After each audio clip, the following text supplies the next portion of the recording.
થરાદના લેડાવ ગામે ભારે વરસાદ બાદ હજુ પાણી ન ઉતરતા ગ્રામજનો મુશ્કેલીમાં છે. થરાદ તાલુકાના લેડાવ ગામે છેલ્લા કેટલાય દિવસથી પડેલા ભારે વરસાદ બાદ ગામના નીચાણવાળા વિસ્તારોમાં પાણી ભરાઈ જતા લોકો મુશ્કેલીમાં મુકાયા છે. વરસાદ ઓસર્યા પછી પણ પાણી ન ઉતરતા જ ગ્રામજનોએ ભારે હાલાકીનો સામનો કરવો પડી રહ્યો છે. ગામના અનેક ઘરોમાં પાણી ઘૂસી જતા લોકોના ઘર વખરી સહિતનો સામાન બગડી ગયો હતો. કપડાં, અનાજ, ફર્નિચર જેવી આવશ્યક ચીજવસ્તુઓ પાણીમાં ભીંજાઈ જતા લોકો ચિંતામાં મુકાયા છે. કેટલાક પરિવારને પોતાના ઘરો છોડીને સલામત સ્થળે જવું પડ્યું હતું. લેડાવ ગામમાંથી બહાર જવા માટે જમડા સહિતના રસ્તા પર પાણી ભરાઈ જતા અવરજવર સંપૂર્ણ રીતે અસ્તવ્યસ્ત થઈ ગઈ હતી. વાહન વ્યવહાર બંધ થઈ જવાથી ગામ લોકો બહાર જઈ શકતા નથી અને ગામ અંદર એક જ પ્રકારના જળકોટડી જેવી પરિસ્થિતિ સર્જાય છે.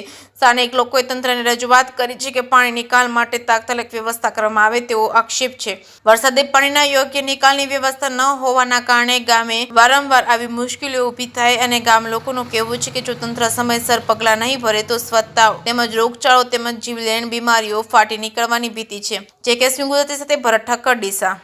ઘરમાં પાણી વળ્યું હતું, હવે અત્યારે બહાર બેઠા હતા બધું વિચારી. ક્યારે પાણી આવ્યું? રાતે 3 વાગે. પાનાભાઈ કાળાભાઈ, ગામ લેડવ. ગામમાં પાણી ઘરમાં વળી ગયું છે. કોઈ બારી નીકળે એમ છે ને, શહેર સામાન બધું માલ સામાન બધું પલળી ગયું છે. સોય ઘડીત બારી કોઈ ભાસર કે જમડા કે ચોય ધવરાય એમ છે નહીં. બિલકુલ ઘરમાં અંદર બેઠા એ હાથા. કેટલા ટકા ગામમાં પાણી છે? પાણી તો સોય ઘડીત 100% નહીં, 75% પાણી સોય ઘડીત છે.